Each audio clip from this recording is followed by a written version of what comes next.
Welcome back to America's Commercial Real Estate Show. I'm Michael Bull. This segment is brought to you by apto.com. Check them out for commercial real estate CRM. Well, today we're talking about crowdfunding for commercial real estate.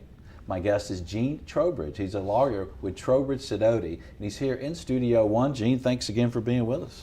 You're welcome. It's fun, Michael. Nice to see you always. And I really like that you're an expert in this field, and one of the things that I think the audience is curious about is if you're going to invest in a crowdfunding deal and you're an investor, what should you do? Because it seems like that you see their things online and maybe you're investing a small amount of money. What are some tips for investor side? All right. I would think that it's really one of two things. I'm only going to invest with people I know.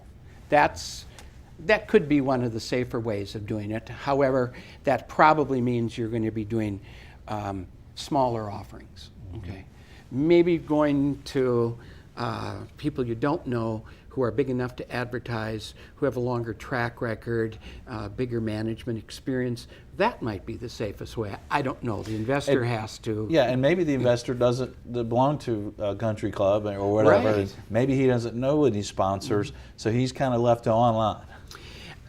That's exactly true, and that's one of the reasons for the Jobs Act. When I was syndicating, I could go to people I knew and tell them about my deals. People who knew me would hear about my deals, but maybe no one else. So with the Jobs Act and its purpose of making capital formation easier, what they wanted people who were out there who were rich and smart to be able to do is to see all sorts of offerings, not just Gene's. And what they wanted Gene to be able to do is to go to all the people that are rich and smart, not just the people he knew in Southern California or the Twin Cities or wherever I was at the time. So that's what it's done. So now you're in this environment as an investor of looking at deals that maybe you're going to say, I'm not going to do anything that's advertised. I'm just going to stick with who I know. Fine. But if you're going to go over here and go to the crowdfunding platforms, then I think there are a couple things I would look at immediately. I would look at the offering documents and what's the story. You mean actually read them? Actually read them, right. It's, we already said that sometimes the sponsor doesn't read them. Yeah. It's truly a shame if the investor doesn't read them. Yeah. Because in there, the investor will talk about a couple important things, or the sponsor will talk about a couple important things. Number one, is there a plan for continuity in case something happens to the sponsor? So you're going to find an LLC with a group of people in there that are sponsoring the deal inside of this big LLC where I, as an investor, am really going to invest, and then that big LLC is going to own the property. But I want to know about this manager entity. Is there someone there in case? And I'm not talking about dying. Yeah. There's all sorts of things that can happen to a sponsor that will make them less capable of managing your money than you'd like them to be. Right. So we need to care about that. Yeah.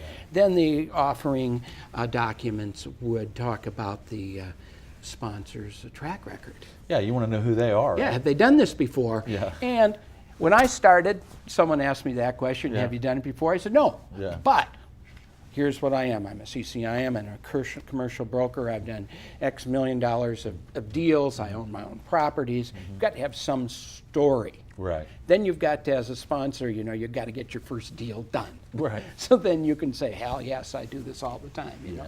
So continuity, have you done it before? Another thing I'd look at in the documents, and I'm going to find this all in the PPM, which tells the story, is any skin in the game. Is the sponsor going to put up some of their own money? Yeah. And the sponsor has put up money to get to the point where the investor is looking at the documents. Yeah. But the documents generally allow the sponsor to be reimbursed for all their costs. Yeah. So you could be looking at a situation where the sponsor really has nothing in it. Yeah. That may be okay with you, maybe not. I good don't to know, know. but it's a good question to ask. Yeah. And then from an investor's standpoint, I'd like to know if there are provisions, and you'd find this in the operating agreement, provisions that allow liquidity for me as the investor, short of having the property sell. We all know what's going to happen when the property sells. You get the money back.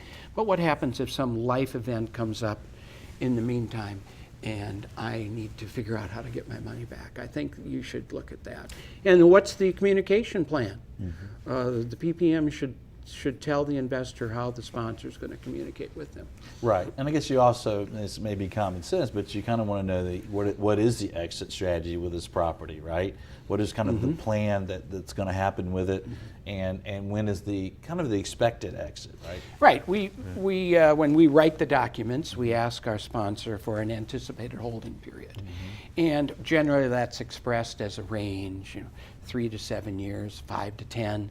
A lot of it has to do with the terms of the loan and what's going to happen to the property. But exit strategy is interesting. Today, as we speak, a very common question, excuse me, I get from a sponsor is, do we have the right to exchange this property for another property? Because if we bought a property in 2010 or 2012, it's probably got some pretty good equity today. So now the sponsor says, well, let's take that money and let's just go into another property. Well, does the sponsor have the authority to do that? Right. Once again, let's everyone read the documents and see what authority the investor is giving to the sponsor. Just for that specific answer, let me tell you how I think the documents go. The documents generally say the sponsor, with a vote or without a vote, can generally do the disposition or the refinance themselves. Well, what's the start of an exchange? The disposition. Right. So yes, the sponsor can make that decision. Property sells, money goes to the qualified intermediary or the accommodator.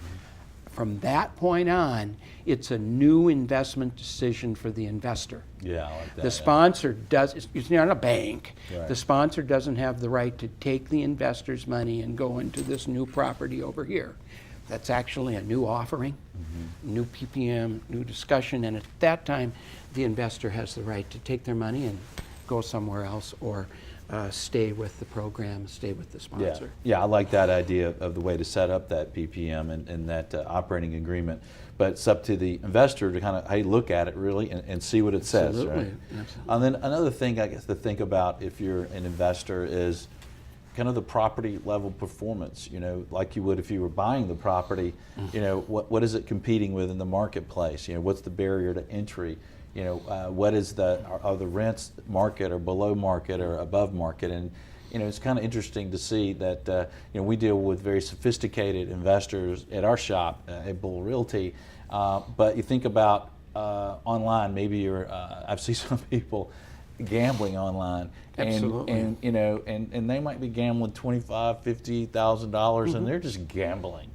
So you think about people that they're okay with that, but maybe they're okay with popping 25 or 50,000 in some syndication online, but they really need to get in and kind of look at the property level, maybe the sales comps, the rent surveys, and that sorts of thing, right? Well, absolutely, and that's why I like to have the property package, I'll call it the property package, as an exhibit to the PPM. I don't need to take 50 pages of property package and put it inside all this legal jargon. Yeah. Let's just let it sit over here because that changes periodically, and we refer to that in my documents as it's Exhibit 4, what the property package is. But you bring up a good point with the ability to advertise. If I'm a sponsor, I could put my deal up on my own Facebook page.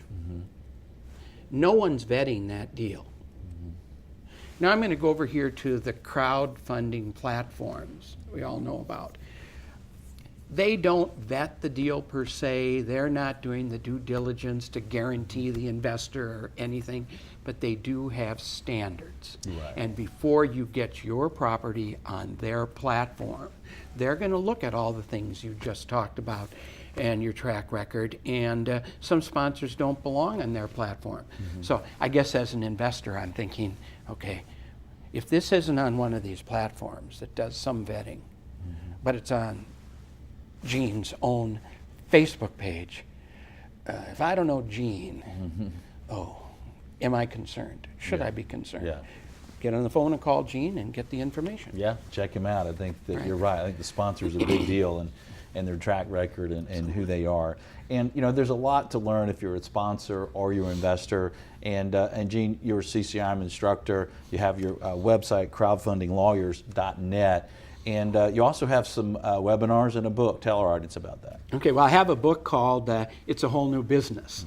And it's about the fact that once you take investors' money and put it to use in real estate, you're not really in the real estate business anymore. You're in the investor management business. Yeah. And so that takes you into the securities rules and different IRS rules and accounting and all that. So that's a good book. It's a Whole New Business, and that's on Amazon. And tell me about your webinars. Oh, the webinars we have at our website. We have periodic webinars. We also have 2-day workshops periodically, 2 or 3 a year, that people can find out when they go to crowdfundinglawyers.net. Yeah, well, that's excellent. Well, Gene, thanks for your information and thanks for joining us. Thanks for having me, Michael. It's a pleasure. And thank you for joining us around the country. And we appreciate your comments, your sharing and connecting with us. And until next week, be sure that you always lead, learn, and laugh, and join us for America's Commercial Real Estate Show.